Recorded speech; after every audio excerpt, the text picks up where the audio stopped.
What's up, guys? Dynasty with another MK11 video, and I've not said that in about a year, it seems. Whew, I miss those days.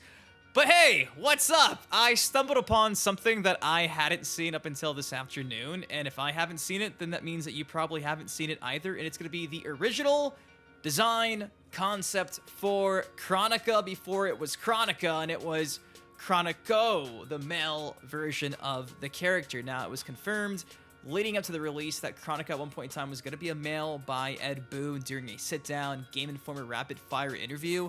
If you missed that clip, I'll play it right here.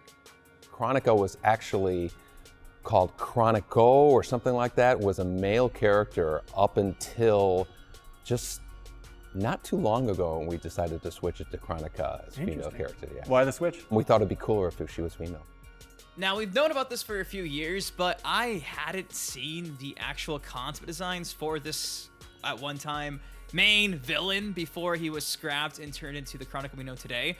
And it seems like we have at least one concept design of this character, courtesy of a former designer that used to work at NetherRealm Studios, Yaroslav. I'll have the art station where I got this from linked also in the description. A lot of great work on the art station that I pulled this from.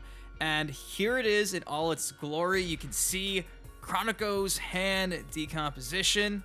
Seemingly, his hand would interact with the hourglass and set the MultiVersus to multiverse and go crazy. But interesting stuff, because this is not necessarily reminiscent of Garrus completely, but you can definitely see the influence that the OG design had on the character we got.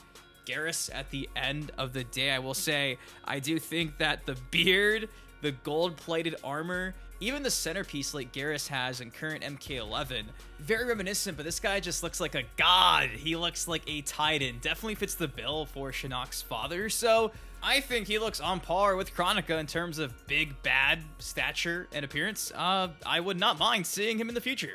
He looks good.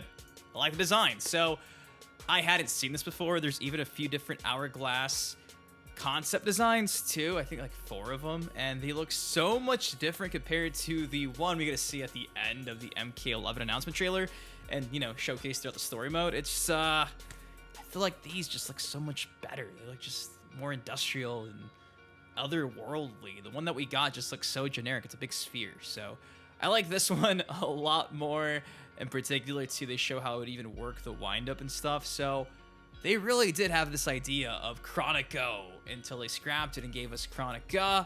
Funny enough, he was meant to bring not only the past and present eras together, but also the future Mortal Kombat era. But before they changed everything, they thought it would be too complex, so they just kind of kept it with the present Mortal Kombat timeline we got in the OG one from back in the day. So who knows? Maybe in the future, MK12, Chronico can come back and give us the future Mortal Kombat realm he was supposed to, until the writers said, hey, that's gotta just be too much for this game. So I thought this was interesting. Hopefully you guys do too. Again, a massive shout out to Yaroslav for sharing this over on ArtStation. Again, it'll be linked down below. And it's awesome to know that we got a chance to see, even if it's a concept, of this idea of Chronicles, the Lord of Time, who was, again, meant to be Shinnok's father until it got nixed and canceled, hopefully until Mortal Kombat 12.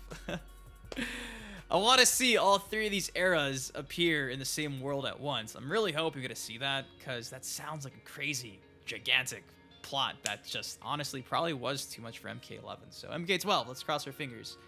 Lord of Time, Chronicles, make an appearance. Anyways, before I go, I want to say a massive shout out to G2A for having your back if you're looking for MK9 on Steam, because if you've not heard the news, you can no longer buy MK9 on Steam. However, using the link down below to g2a.com, you can buy a Steam key from there. After that, to redeem that key in your account, and just like that, you got MK9 in your library, even though it's no longer being sold officially through Steam anymore. So if you're interested in that too, hey, that'll be linked down below. Till next time, I've been your host, Ben Dynasty. Guys, please take care, stay safe. Hopefully you guys learned something today. If you did, drop a like. Love you.